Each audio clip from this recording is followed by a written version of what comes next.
সম্প্রতি সময়ের জনপ্রিয় জুটি তাহসান আর রোজা, জানা যাচ্ছে তারা খুব শীঘ্রই বিচ্ছেদের পথে হাঁটছে। হ্যাঁ ভিউয়ার্স, রিসেন্টলি সোশ্যাল মিডিয়াতে কিন্তু এই নিউজটা প্রকাশিত হয়েছে, আর সেই নিউজ নিয়ে আমাদের তিশা আপাও কিন্তু একটা পোস্ট শেয়ার করেছে।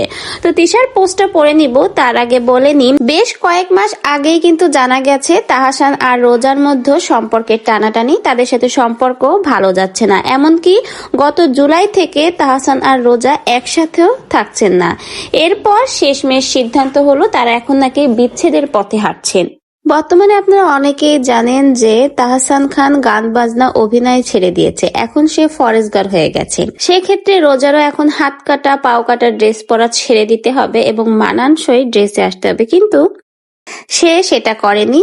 সে তার ক্যারিয়ার এবং তার পূর্বের অবস্থানেই রয়েছে, সে আগে যা করতো বর্তমানেও তাই করছে। এটা নিয়েই কিন্তু তাদের ভিতরে এই দূরত্ব সৃষ্টি হয়। শেষমেশ মনোমালিন্য থেকে আজকে এই বিচ্ছেদের পথে।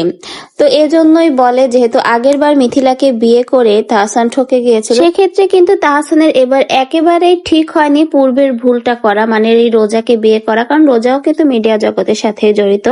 তো যা হোক, আরেকটা নিউজ হলো এই যে রোজা আর তাহসানের এই ডিভোর্স হয়ে যাচ্ছে, এটাতে কিন্তু মিথিলা বেশ খুশি এসে একটা পোস্টও শেয়ার করেছে। তো যাই হোক, এই রোজা আর তাহসানের এই পোস্টটা দেখে আমাদের তিশা আপাও কিন্তু একটা পোস্ট শেয়ার করেছে। সেও আর চুপ থাকতে পারেনি, সে তার পোস্টে লিখেছে, ওরা বড় লোক তাই ডিভোর্সও হবে আনুষ্ঠানিক ভাবে, আজ গরিব বলে বিয়েতেও অনুষ্ঠান হইল না। এটা হলো তাহসানের একটা পোস্ট, শীঘ্রই আনুষ্ঠানিকভাবে বিচ্ছেদের ঘোষণা দেব তাহসান। ঠিক সেই পোস্টটাই কিন্তু এমন পোস্ট করেছে তিশা আপা, মানে তিশা আপা বুঝিয়েছে ইন্দ্রা বড় লোক, এজন্য তাদের ডিভোর্সটা আনুষ্ঠানিকভাবে করা হচ্ছে, কিন্তু তাদের টাকা নেই, গরিব বলে তাদের বিয়ের অনুষ্ঠানও করা হয়নি।